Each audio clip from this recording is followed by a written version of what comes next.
Take a look at a typical family from a few decades ago. Back then, a single average salary was usually enough to buy a comfortable home and raise a couple of kids.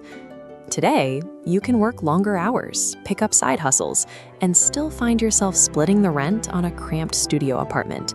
It's a frustrating shift. The price of a place to live has become completely disconnected from the wages we earn.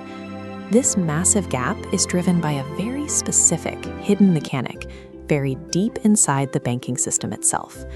To understand what's happening, we have to look at how we're taught banks work. The common story is that you deposit $100 in savings, the bank locks $10 in a vault, and lends the other $90 to a borrower. In the modern world, that model is fictional. If we look at all the money moving through the economy, physical cash, the actual bills and coins you hold, makes up less than 3% of it. This chart shows the real breakdown. Physical cash is that tiny 3% sliver. The middle section is for reserves only banks can use. But look at that massive 97% slice. That is purely digital money. Banks don't need your savings to lend money. They literally type 97% of our money supply into existence themselves. Let's step inside a bank to see what actually happens the moment you ask for a loan. To create money, banks use a standard accounting method called double-entry bookkeeping. Here is how that looks on their books. First, you sign the paperwork. On the left side, the bank logs your loan contract as a positive asset for them because it's a legal promise that you will pay them back. At that exact same moment, on the right side, the bank records that same amount as a debt they now owe to you. This shows up as the balance in your checking account. The sheet is perfectly balanced.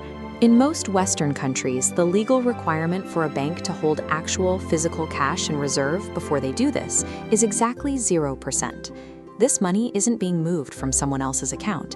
The bank generates it out of thin air simply by writing the number down twice. Think of it like this. Imagine a dealership rents you a car that doesn't actually exist until you sign the rental agreement. The moment your pen hits the paper, the vehicle materializes in your driveway. You drive it around, and every single month you pay real, hard-earned cash and interest just for the privilege of using it. When you finally pay off the loan, the original amount is wiped from the banking software, and the car vanishes completely. But that stack of interest you paid along the way, the bank keeps that. Bank credit is a temporary injection of imaginary money. It eventually disappears, but along the way, it extracts real wealth from people who work for a living. Since banks have this power to generate money on a keyboard, how do they decide where it goes? If you ask for a loan to start a small business, like a local bakery, you'll face intense scrutiny. New businesses are risky, and if yours fails, the bank loses out. But if you ask for a mortgage, the process is often much easier. The house acts as a safety net. If you stop paying, the bank simply takes the property and sells it. Because of this difference in risk, banks naturally funnel the vast majority of their newly created money into the housing market.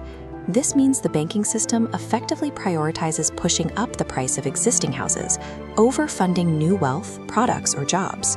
When you zoom out, the effect is massive. Trillions of new digital dollars are blasted into the same fixed number of neighborhoods. The physical supply of houses remains mostly flat, but the pool of digital money competing for those same homes grows every day. Prices aren't skyrocketing because of organic demand. They are skyrocketing because the constant flow of easy bank credit mathematically forces those numbers upward. This isn't just about economics, it's about your daily life. Money is essentially a tool we use to store our limited time on Earth. You trade your hours and energy for it, then save it in a digital account. When banks use their power to inflate the housing market, they dilute the value of those saved hours. They are making it harder for your hard work to buy the future you've earned. Understanding how this machine works is the first step toward changing it.